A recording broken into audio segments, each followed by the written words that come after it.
سیدہ عائشہ کو دیا، فرمایا عائشہ یہ گوشت پکاؤ۔ جناب عائشہ کہتے ہیں گوشت صاف کرنے لگی تو حضور نے فرمایا شوربہ ذرا زیادہ کرنا۔ میں نے کہا حضور کیوں، مہمانوں نے آنا ہے؟ تو حضور فرمانے لگے نہیں، مجھے پتہ چلا مدینے میں ختیجہ کی کچھ سہیلیاں آئی ہیں، ان کو بھی تھوڑا گوشت بھیجنا ہے، تو ذرا زیادہ شوربہ کرنا۔ جناب عائشہ صدیقہ کہتی ہیں ہمیشہ حضور ذکر کرتے تھے، تو آج میں نے کہا ایک بات کر نہ دوں؟ کہتی ہے نظر میری نیچے تھی، میں نے کہا حضور اللہ نے آپ کو جوان اور خوبصورت بیویاں دی ہیں، وہ تو عمر میں 15 سال بڑی تھی اور حضور رنگ بھی اتنا گورا نہیں تھا، تو جوان اور خوبصورت بیویاں ملی ہیں، پر آپ تو سیدہ ختیجہ کا ذکر ہر وقت کرتے رہتے، ہر وقت۔ جناب عائشہ کہتی ہے میں نے جملہ کہا تو حضور خاموش ہو گئے۔ اب میں ڈری، میں نظر نہیں اٹھاتی کہ خدا خیر کرے۔ کہتی ہے اچانک میری نظر اٹھی تو میں نے دیکھا مصطفیٰ کریم کی آنکھوں میں آنسو اور جلال۔ فرمایا عائشہ تو سکھوں کے وقت آئی ہے، حفصہ، میمونہ اور سودا یہ سکھوں کے وقت آئی ہیں۔ اور فرمایا عائشہ ختیجہ تو میرے دکھوں کی ساتھی تھی، اس نے تو میرے ساتھ غربتیں بتائی تھیں، لوگ مجھے روڑے مارتے تھے، پریشان کرتے تھے، میں لوگوں کا ستایا ہوا جب گھر آتا تھا نا تو اس پاک باز اور وفادار کے ایک ہاتھ میں دودھ کا پیالہ ہوتا تھا، ایک ہاتھ میں کھجوریں ہوتی تھی، کھجور کھلا کے دودھ پلا کے کہتی تھی محبوبہ غم نہ کرنا، اللہ بڑی عزتیں عطا فرمائے، یعنی کہ محمد سے وفا تو نے تو ہم تیرے ہیں، یہ جہاں چیز ہے کیا لوح و قلم۔ میرے بھائی یاد رکھیں دین نا ہمیشہ یہ ہمارے بعض لوگ نا پریشان ہو جاتے ہیں، اور کئی دفعہ جب میں کسی کو دیکھتا ہوں نا، میں ایک دارالعلوم کے سالانہ جلسے میں گیا تھا تو میرے ایک سنگی ہیں تو بڑے عجیب شکوے کر رہے تھے، لوگ عزت نہیں کرتے، تو میں نے کہا کوئی فرض ہے لوگ تیری عزت کریں؟ لوگ علماء کی عزت نہیں کرتے۔ میں نے کہا میرے خیال میں تو بہت ہی زیادہ کرتے، اور اگر کوئی نہیں بھی کرتا کسی وجہ سے تو وہ منت تھوڑی کرنی ہے کہ ہماری عزت کرو۔ عزت نہ مانگ کے لی جاتی ہے نہ چھین کے لی جاتی ہے، اور کچھ ضروری ہے قوم عزت کرے، عالم کی یہ عزت کم ہے کہ نبی کریم علیہ السلام نے فرمایا جب مومن طالب علم گھر سے پڑھنے کے لیے نکلتا ہے نا، ابھی نکلا ہے، پڑھا نہیں، مدرسے نہیں گیا، ابھی گھر سے نکلتا ہے، اللہ کے معصوم فرشتے اس کے پیروں کے نیچے اپنے پر بچھا دیتے ہیں، لیکن پروں کو دیکھ کے اتنے راضی نہیں نہ ہوتے، راضی تبھی ہوتے ہیں جب گلے میں نوٹوں کا ہار پڑے۔ یہ کوئی ضروری ہے کہ اسی چکر میں پڑے رہنا؟ آپ اس طرح بھی تو توجہ کریں نا، تھوڑا نیچے بھی جھکے۔ بھائی معیار دین جو ہے نا، دین جھوٹ موٹ کا بھی کوئی دین پہ عمل کرنے لگ جائے تو اس کی بھی موجیں لگ جاتی، اللہ کرے آپ کو سمجھ آئے۔ یہ جھوٹ موٹ کے جو لوگ ہیں وہ بھی پجاروں میں نہیں گھومتے، یہ جو اللہ خیر کرے عاشق رسول نعت خواہ ہمیں ملے ہوئے ہیں، جو عشاء پڑھ کے آتے ہیں اور فجر سے پہلے پہلے واپس چلے جاتے ہیں، کوئی پتہ نہیں کیا ماحول ہے، ساری زندگی ہو گئی حضور سے عشق کرتے پر داڑھی نصیب نہیں ہوئی، یعنی کس قسم کا عشق ہے؟ جو عشق تو ہے اور سنت نہیں رسول اللہ کی، یہ ساری زندگی بیت گئی اور نصیب نہیں ہوئی۔ اب تو خیر پیر بھی بہت سارے مارکیٹ میں آ گئے، مولوی صاحب کی تھوڑی سی چھوٹی ہو تو ان کے پیچھے نماز نہیں ہوتی، تو پیر کی چھوٹی ہو تو بیعت ہو جاتی ہے، لیکن ہمارا معیار ہے نا جی، مولوی صاحب کی مسجد سے چھٹی ہو جاتی ہے، پیر صاحب کو کون نکال سکتا ہے گدی نشینی؟ جرت ہے کسی کی؟ اب تو پیروں کے بچوں کو لوگ شہزادے کہنے لگے ہیں، تو میں نے کہا اس کے ابے کو بادشاہ کہا کریں پھر، کیونکہ شہزادے تو بادشاہوں کے ہوتے ہیں۔ عجیب معیار بن گیا نا، اس کو بدلیں، فقیری اور چیز کا نام، فقیری تو رسول اللہ کی غلامی کا نام ہے۔ اورنگزیب عالمگیر کے بارے میں اعلیٰ حضرت فاضل بریلوی رحمۃ اللہ نے لکھا ہے کہ اورنگزیب عالمگیر ایک دن بیٹھے تھے تو ایک بہروپی آ گیا، آ کے کہنے لگا بادشاہ میں روپ بدل کے دکھاؤں گا، اگر آپ مجھے نہ پہچان سکے تو میں آپ سے انعام لوں گا۔ اورنگزیب کہنے لگے کہ میں کوئی ایسے ویسے ہی حکمران ہوں، ہمارے پاکستان کے حکمران تو کہتے ہیں مجھے تو سویرے پتہ چلا ہے کہ ملک میں کیا ہو رہا ہے، ہندی سویرے آنکھ کھلی ہے تو پتہ چلا ہے، نہ ادھر ادھر کی تو بات کر، یہ بتا کہ قافلہ کیوں لٹا، مجھے رہزنوں سے غرض نہیں تیری راہبری کا سوال ہے۔ کہتا جی مجھے سویرے پتہ چلا ہے، تو اتنا نابینا تھا تو تجھے آنے کی کیا ضرورت تھی؟ ہوش کرنا بھائی، اب تو حکمران ہے، تو خیال کر، معیار کو سمجھ۔ اورنگزیب سے بہروپیہ کہنے لگا روپ بدل کے دکھاؤں گا، اگر آپ نہ پہچان سکے تو انعام لوں گا، تو بادشاہ کہنے لگا تو زور لگا لے جتنا ہے، ایسا کوئی بہروپیہ ہے ہی نہیں جو مجھے دھوکہ دے سکے۔ ملا جیون کے شاگرد تھے نا اورنگزیب عالمگیر، صاحب تفسیرات احمدیہ کے، تو تو بادشاہ نے نا ایک دن کوئی ٹیچر بھرتی کرنے تھے، تو وہ بھی آ گیا بڑی ساری ٹوپی پہن کے، جس طرح جناح کیپ نہیں ہوتی آج کل، تو بڑی ساری ٹوپی پہن کے نا تو وہ بھی پہنچ گیا، ہاتھ میں چھڑی پکڑی ہے اور ویسٹ کو ٹچکن بڑا اچھا تیار ہو کے آیا۔ بادشاہ سب ٹیچروں کے انٹرویو کر رہے تھے، جب اس کی باری آئی نا تو بادشاہ نے 10 روپے دیے، کہنے لگا یہ تیرا آنے جانے کا کرایہ ہے، میں نے تجھے پہچان لیا ہے، چل دوڑ جا۔ اس نے کہا بھی تو واقعی بڑا سیاح ہے۔ کچھ دنوں کے بعد نا بادشاہ نے کہا کہ میں نے سپاہی بھرتی کرنے، تو یہ بھی آ گیا۔ کو 2-3 مہینے کے بعد مونچھیں ذرا بڑی کر لی اور بال تھوڑے بڑھا لیے، سمجھ لیں کوئی اینک وینک لگا لی، روح بدل کے آیا۔ بادشاہ کے سامنے بہت سارے لوگ کھڑے ہوئے، جب اس کی باری آئی تو بادشاہ نے 10 روپے دیے، کہا میاں جا کوئی اور چکر چلا کے آ۔ بادشاہ جب سفر پہ جایا کرتے تو فقیر آیا کرتے تھے مانگنے والے۔ 2-4 مہینے کے بعد بادشاہ نکلا سیر کے لیے جانا تھا تو فقیر آ گئے، اس نے بھی نا منہ پہ سیاہی مال لی، کپڑے پھاڑ لیے، ہاتھوں میں کاسا لے لیا۔ بادشاہ نے باقیوں کو 5-5 دیے، اس کی باری آئی تو 10 دیے، کہا میاں یہ تیرا کرایہ آنے جانے کا، میں نے تجھے پہچان لی۔ اعلیٰ حضرت رحمت اللہ لکھا ہے اس کو، 2 سال بیت گئے بہروپیے کو روپ بدلتے، لیکن جب بھی وہ روپ بدل کے آتا بادشاہ پہچان لیتا۔ ایک دن بادشاہ جہاد کے لیے جا رہا تھا ہندوؤں کے ساتھ، ایک ریاست سے ٹکرانا تھا، ہزاروں کا لشکر اس کے ساتھ فوج کا، گرمی بڑی سخت تھی۔ بادشاہ ایک گلی سے گزر رہا تھا، ایک روڈ سے گزر رہا تھا، اس نے دیکھا کہ ایک بہت پہاڑی ہے، اوپر لوگ چڑھ بھی رہے ہیں اتر بھی رہے ہیں۔ اس کے دل میں خیال آیا کہ ادھر کیا ہے؟ ایک آدمی سے پوچھا یہاں کیا ہے؟ اس نے کہا جی وہاں نا اوپر ایک درویش بابا بیٹھا ہے، لوگ اس سے دم کراتے ہیں، دعا کراتے ہیں، اللہ اللہ کراتے ہیں، نیک آدمی ہے۔ تو پرانے سارے لوگ اللہ والوں کو ماننے والے ہوتے۔ بادشاہ کہنے لگا میں بھی اچھے کام جا رہا ہوں، چلو میں بھی دعا کرا رہا ہوں۔ اب بادشاہ لوگ نازک مزاج ہوتے ہیں، آپ کو پتہ ہے، بڑی مشکل سے پہاڑی پہ چڑھا، اوپر گیا تو لائن لگی ہوئی تھی، کہا میں اورنگزیب۔ اس نے کہا جی ہمارا بابا امیر غریب کا فرق نہیں کرتا، ملنا ہے تو لائن میں لگ جاؤ۔ اورنگزیب لائن میں لگ گیا، 50 آدمی تھے، تھک گیا، دھوپ بڑی سخت تھی، نمبر آیا، اتحیات کی حالت میں بابا جی کے پاس بیٹھا، ہاتھ چومے، کہا حضور میں جہاد کے لیے جا رہا ہوں۔ بابا جی نے دعا کی، اچھا جبہ پہنا ہے، داڑھی رکھی ہے، پگڑی باندھی ہے، دعا کی، نصیحتیں فرمائی، اور پھر فرمایا آخر پہ کہ اگر تو جیت گیا تو تکبر نہ کرنا، ہار گیا تو مایوس نہ ہونا، یہ نصیحت کی۔ اورنگزیب کہتے ہیں کہ میں نے چند سکے نہ بطور نذرانہ کے بابا جی کے مصلے کے نیچے رکھے، اور جب میں الٹے قدم اترنے لگا تو بابا جی رومال جھاڑ کے کھڑے ہو گئے، کہنے لگے آج نہیں پہچانا تم نے۔ کوئی نہیں سمجھ آئی آپ کو؟ کہنے لگے آج نہیں پہچانا، آج تو نہیں نہ پہچانا، رکھ میرا انعام بنتا ہے، رکھ ادھر۔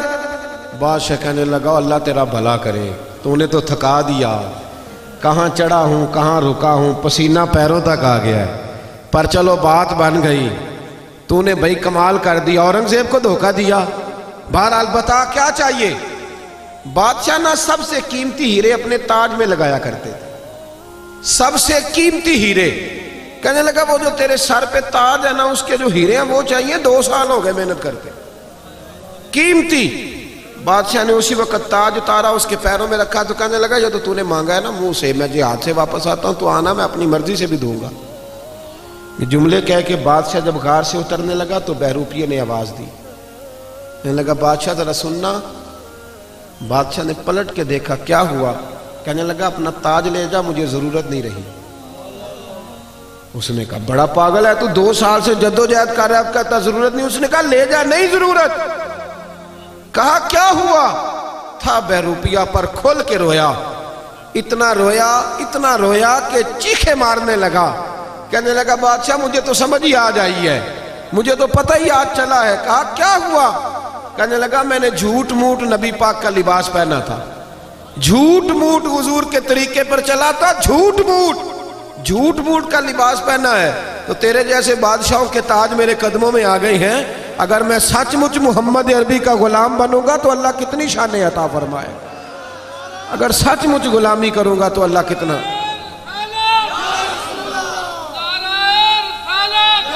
بھائی یہاں تو جنہوں نے جھوٹ موٹ نام لیے ان کی موجیں لگ گئی، تو جو سچ مچ کریں گے بتائیے اللہ کتنی شانیں عطا فرمائے۔ اپنا معیار نہ بدلے کبھی بھی معیار. ہمارا معیار بڑا عجیب ہو گیا ہے, بڑا عجیب معیار ہے. یعنی عجیب رنگ ہے نا ہمارا کہ خوشی کا موقع ہوا تو شیطان کو دعوت دے لی, بیٹی کی شادی ہوئی تو جرانہ شیطان سے, ڈھول ڈھمکا شور شرابہ, اور جب کوئی مر گیا پھر اللہ رسول سے دوستی, پھر ختم شریف, رب رسول سے دکھوں کا رشتہ. جب تجھے شوق آئے اور تیرے اوپر نعمت ہو تو پھر تو غیروں کو دعوت دے. یا تو کرنا جرت, کر جرت, پھر کول والے دن بھی بینڈ باجا بجا تیرا پتہ چلے. پھر ایک طرح کا معیار کر, دنیا دکھنا میں نے دنیا رکھنی ہے جی, میرے لوگ کیا کہیں گے, تو لوگ تو کسی کو اچھا کہتے ہی نہیں. پھر کیا تو ساری دنیا داری کر کے ٹھیک ہو گیا ہے؟ صحابہ نے کوئی معیار نہیں بنایا, انہیں پتا تھا کہ مصطفیٰ سے وفا کریں گے تو بچیں گے, رسول اللہ کی غلامی کریں گے تو اس غلامی. حضرت سلمان فارسی آپ جانتے ہیں کہ انہوں نے پہلے بہت بڑے رئیس کے بیٹے تھے, پھر حضور کی تلاش میں نکلے تو کہاں رکے, کہاں گزرے, کہاں پہنچے, غلام بن کے مکے اور مدینے میں وقت گزارا, یہودی کے باغ میں مزدوری بھی کی, اور پھر اللہ نے ایسا انعام دیا کہ حضرت عمر کے زمانے میں ایک صوبے کے گورنر بھی بنا دیے گئے, صوبے کے گورنر بنا دیے گئے. حضرت سلمان فارسی رضی اللہ تعالیٰ عنہ جب گورنر تھے تو کئی ملکوں کے وزیر سفیر آپ سے ملنے آئے. یہاں تو میں نے عجیب رنگ دیکھا ہے, ہمارا نعت خاں بھی ولیمے والے دن وہ کنگھی کر لیتا ہے الٹی سیدھی, اب اس کا عشق بھی محفل پہ رہتا ہے اللہ ماشاءاللہ. اور میں نے دیکھا ہے کہ جب دنیا داروں کی محفل ہوتی ہے تو بہت سارے دیندانوں کے رنگ بھی بدلے ہوئے ہوتے ہیں, یعنی ٹوپیاں, امامیں, دستاریں, یہ ساری چیزیں صرف نا اب اس طرح ہے جس طرح کوئی لباس پہن لو تو آ جاؤ, بعد میں چھٹی. یہ تو معیار مسلمان کا نہیں نا. رسول اللہ کا غلام تو ہر جگہ رسول اللہ کا غلام ہی ہوتا ہے. یہ تو نہیں نا کہ یہاں وہ نبی پاک کا غلام ہے اور جب شادی میں جائے گا تو پھر کس کا ہے جی. یہ تو دو رنگی چھوڑ کے یک رنگ ہو جا, سراسر موم ہو جا یا سنگ ہو جا. حضرت سلمان فارسی بیٹھے تھے, آپ کو پتہ ہے جب نیا نیا لوگوں کے پاس پیسے آتا ہے نا تو پھر ان کے حالات بدل جاتے ہیں, پھر بچے بھی کہتے ہیں ابا جی اب دور بدل گیا, اب دور میں ایک شادی میں جا رہا تھا تو میرے آگے آگے باپ بیٹا چل رہے تھے, تو بچہ اپنے ابا جی سے کہتا ہے ابا جی اتھے ان جا کے نا تو میٹھے چولاں تے سالن پا کے نہ کھایا جی. میرا پیار تھا اس بچے سے تو میں نے اس کو روکا, میں نے کہا بیٹے اصل میں نا تیرے ابے نے سیانا ہونا تھا پر تو ذرا دیر سے پیدا ہوا, اگر ابا جی سے پہلے آ جاتا تو تیرا ابا سیانا ہو جاتا, اب تو آیا دیر سے. تو اب بھی اس کو سمجھا تو کہنے لگا جی آپ تو ناراض ہو گئے. تو میں نے کہا وہ خیال کرو, والد کے ساتھ بھی کوئی اس طرح بات کرتا ہے, والد کو بھی کوئی اس طرح کے ساتھ لفظوں کے ساتھ یاد کرتا ہے کہ آپ سیانے ہی نہیں. یعنی ماں باپ کو بھی یہ کہا جا سکتا ہے, جو وقت کا محدث ہوتا ہے نا محدث, اور جو امام وقت ہوتا ہے اس کی ماں ان پڑھ بھی ہو تو محدث کی جنت بھی ماں کے قدموں کے نیچے ہی ہے. یہ کوئی معیار نہیں. اور اپنے وقت کا بہت بڑا مفسر قرآن ہو تو میرے نبی کریم نے فرمایا اللہ اسی کا راضی ہوگا جس کا ابا راضی ہوگا. باپ چاہے ان پڑھ ہو, صرف مومن مسلمان ہونا شرط ہے, تو معیار نہ بدلے. حضرت سلمان فارسی بیٹھے تھے, کھانا لگا ہوا تھا دسترخوان پہ. حضور علیہ السلام نے فرمایا ہے کہ جب تم دسترخوان پہ روٹی کھاؤ تو کوئی لقمہ دسترخوان پہ گر جائے تو اٹھا کے کھا لو, اللہ تمہاری بخشش فرما دے گا. تو اب کئی وزیر سفیر آئے ہوئے تھے, اب تو دسترخوان رہے نہیں, آپ کو پتہ ہے اب تو ڈائننگ ٹیبل ہے اور اب تو معیار بالکل بدل گیا. تو دسترخوان پر بیٹھے تھے سب لوگ, ایک لقمہ حضرت سلمان فارسی کے ہاتھ سے دسترخوان پر گر گیا. آپ نے پہلے وہ لقمہ اٹھایا, پھر دسترخوان پہ انگلی پھیر کے نا اس کو چاٹنے لگے تو قریب ایک صحابی کان میں کہنے لگے حضور ٹھہر جائے, یہ لوگ کیا کہیں گے, ان کو جا لینے دیں, اس کے بعد کر لیجئے گا, ان کو نہیں پتا ابھی ہمارے معیار کا. کان میں بات کی تھی, چاہیے تھا حضرت سلمان فارسی بھی کان میں جواب دیتے, پر وہ تو جذباتی ہو گئے. فرمانے لگے کیا کہا تم نے, یہ لوگ کیا کہیں گے؟ فرمایا ان 4 دنیا داروں کے لیے میں اپنے نبی کا طریقہ چھوڑ دوں, ان 4 دنیا داروں کے لیے رسول اللہ کا طریقہ چھوڑ دوں.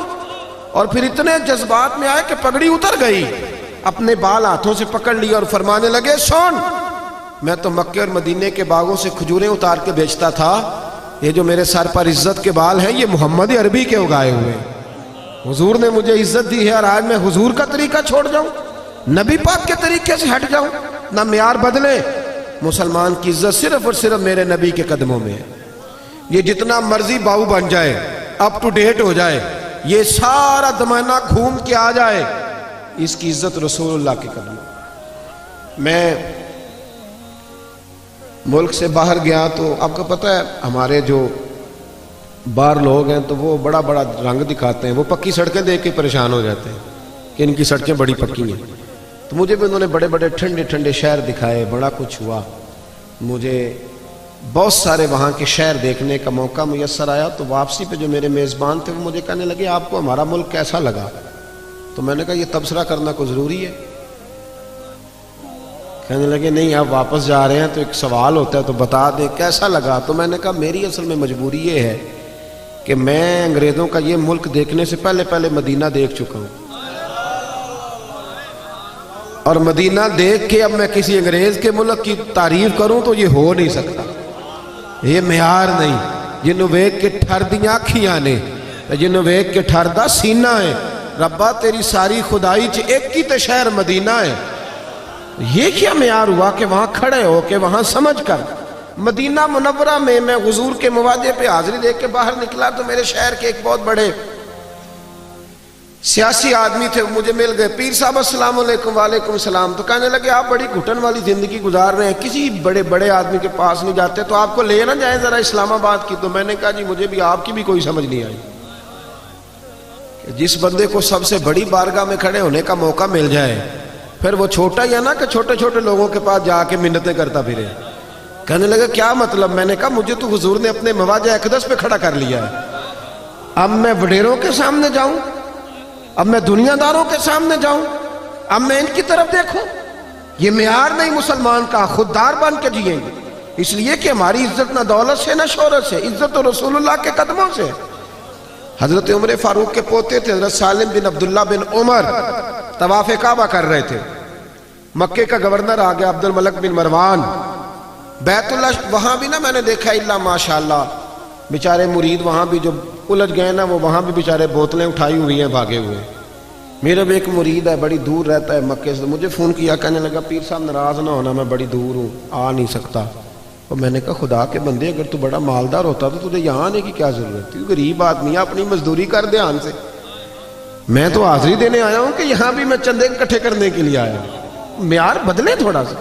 یہ جو رشتہ دار جاتے ہیں وہاں جا کے ان کی بھی خواہش ہوتی ہے کہ سارے رشتہ دار آ جائیں، ماں بدولت حاضر ہوئے، وہ بھائی وہ مزدوری کرنے گیا ہے، اس کا خیال کرے تھوڑا سا۔ معیار بدلے، خودداری میں عزت ہے۔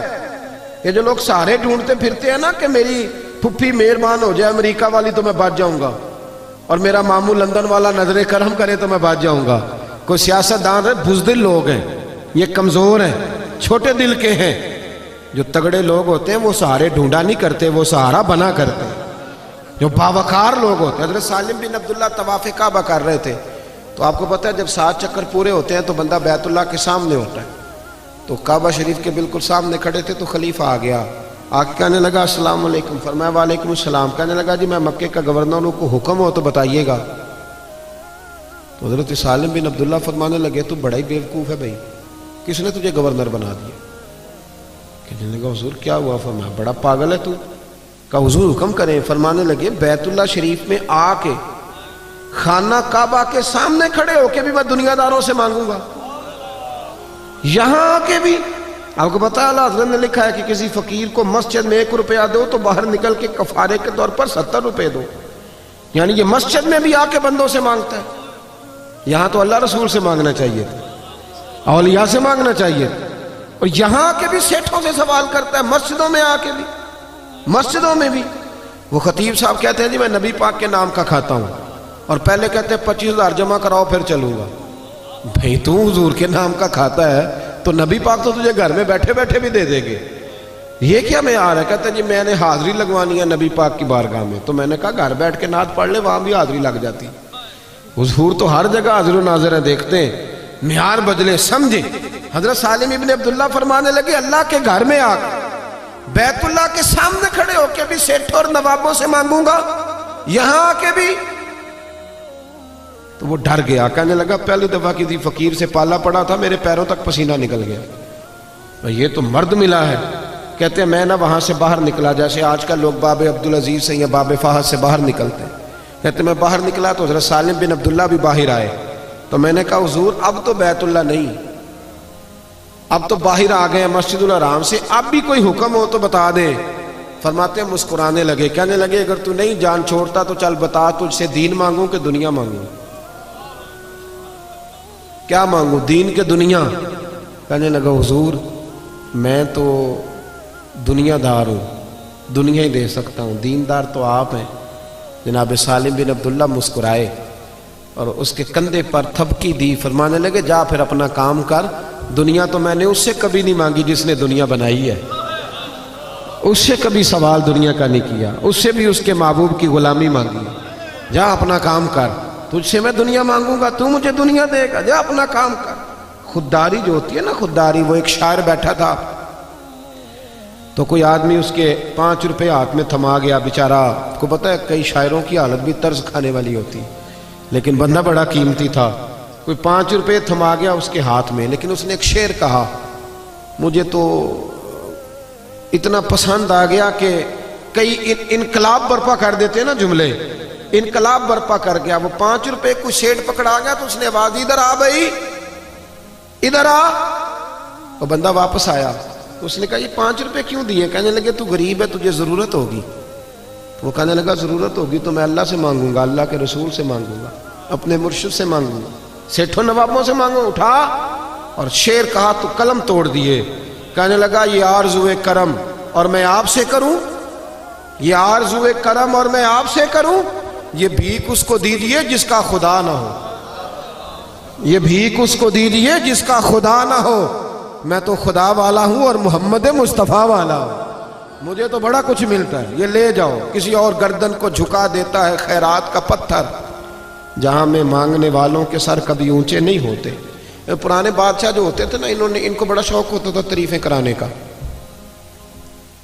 ان کو بڑا شوق ہوتا تھا، اور ان کو میں بس مضمون سمیٹنے کی طرف آ رہا ہوں، بات سمیٹ رہا ہوں۔ یہ بڑا شوق ہوتا تھا بادشاہوں کو تعریفیں کرانے کا، آج بھی آپ کو پتہ نا بڑا شوق ہوتا ہے۔ یہ ہمارے سٹیجوں پہ بھی یہ حال ہوتا ہے کہ جس کی ڈیوٹی ہوتی ہے اعلان کرنے کی، وہ ایسے ایسے لقب کہہ دیتا ہے کہ وہ جس کے لیے کہہ رہا ہوتا ہے وہ بھی سوچتا ہے کہ اس کا ترجمہ کیا ہے جو اس نے کہہ دیا ہے، یعنی اس کا معنی کیا تھا، پر ڈیوٹی لگی ہوئی ہے کہہ دیتے ہیں، یعنی لقب کے بیچ میں بندہ ڈھونڈنا مشکل ہو جاتا ہے کیا کچھ کہہ گیا۔ اور اگر اس سے پوچھیں کہ تجھے پتہ ہے تو کہتا ہے نہیں میں اشتہار تو پڑھے ایسے۔ جی فلسفہ ہے بھئی، آپ سادی سی بات کریں، لوگوں کو کیا پتا بیچاروں کو کہ یہ خطیب پاکستان کا ترجمہ کیا ہے اور مقرر ذی شان کا معنی کہاں سے ڈھونڈنا ہے۔ سادہ سا نام لکھیں۔ میں تو منت کرتا رہتا ہوں دوستوں کی کہ اشتہاروں پہ تصویریں بھی نہ لگایا کرو، کوئی ضرورت نہیں ہے اس کی۔ اللہ تعالیٰ توفیق دینے والا ہے، حسن ہمیشہ سادگی میں ہوتا ہے۔ یہ جو ریاکاری ہوتی ہے یہ تو اداکاری ہوتی ہے، تو اداکاری آپ کتنی دیر کریں گے؟ اداکاری کر کے بندہ تھک جاتا ہے۔ نارمل زندگی میں مزہ ہے، ان چکروں میں نہ پڑے، اس سے باہر آئیں، جو نارمل زندگی ہے اس میں رہیں، سادے۔ ہمارے بزرگوں نے کوئی ملمہ سازی نہیں کی، پر اللہ نے انہیں بڑی شانیں عطا فرمائی۔ آپ سارے اکابرین کو دیکھ لیں۔ فرزق شاعر گزرا ہے اہل عرب کا، تو وہ بڑے زبردست قصیدے لکھتا تھا، بڑے زبردست قصیدے لکھتا تھا، تو بادشاہ اسے انعام دیتے تھے۔ آج بھی آپ یقین کریں بڑے انعام ملتے ہیں قصیدے، جو قصیدے اچھے پڑھے اس کو وزارت اچھی ملتی ہے، پتہ ہے نا آپ کو۔ جو اچھے قصیدے پڑھنے والا ہو نا، اچھے بوٹ پالش کرے، وہ اچھا وزیر بنتا ہے۔ باقی جو قصیدے نہیں پڑھے گا پیچھے رہ جائے گا۔ تو درباری لوگوں کو ہمیشہ لوگوں نے نوازا ہے، تو بڑے قصیدے پڑھتا تھا۔ عبد الملک بن مروان کہتے ہیں میں طواف کعبہ کے لیے جب حاضر ہوا نا، تو میں طواف کر رہا تھا، تو میرے بالکل پیچھے نا حضرت امام زین العابدین بھی آ گئے۔ جب امام زین العابدین آئے تو لوگوں نے رستہ چھوڑ دیا۔ کچھ عزتیں خدائی ہوتی ہیں نا، لوگوں نے رستہ چھوڑا، تو خلیفہ کو بڑا برا لگا کہ مجھے میرے لیے چھوڑا نہیں، امام کے لیے چھوڑا ہے، پر تیری نسل پاک میں ہے بچہ بچہ نور کا، تو ہے عین نور تیرا سب گھرانہ۔ تو وہ نا فوری طور پہ فرزق سے کہنے لگا کہ یہ ان لوگوں کو میں پوچھ لوں گا، یہ انہوں نے زین العابدین کو رستہ چھوڑا، میرے لیے نہیں چھوڑا۔ تو شاعر کہنے لگا، تیز آدمی تھا، کہنے لگا بادشاہ ان کو تو پوچھ لے گا تو وہ ذرا حجر اسود کی طرف بھی دیکھ، جدھر جدھر امام زین العابدین گھومتے ہیں وہ بھی ادھر ہی گھومتا جاتا ہے، حضور کی اولاد کا تو وہ بھی ادب کر رہا ہے، اور تو کہتا پوچھ لوں گا۔ تو وہیں کھڑے کھڑے نا اس نے 100 شعر کہہ دیا امام زین العابدین کی شان۔ بڑا زبردست شاعر تھا نا، جو فی البدی اہل زبان لوگ ہوتے ہیں وہ کمال کر دیتے ہیں.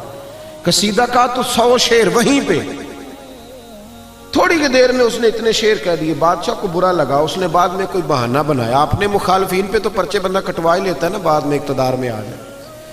اس نے پھر نا بہانہ بنایا، اور یہ سارے ایسے ہی کرتے رہے ہیں. جن پر آج پرچے ہیں یہ کل کسی اور پر پرچے کٹاتے تھے. یہ بس ہمارے ملک میں نا سوچ ایک ہی ہے، نمبر پلیٹیں ہی بدلتی ہیں، گاڑیاں وہی پرانی ہیں. اس کی نمبر پلیٹ اتار کے اس کو لگا دو، اس کی اس کو لگا دو، باقی بیچ میں انجن وہی پرانے ہیں سارے. تو انجن پرانے سے کام نہیں چلتا، گاڑی نہیں ہو تو پھر ہی انجن نیا لگے تو گزارا ہوتا ہے.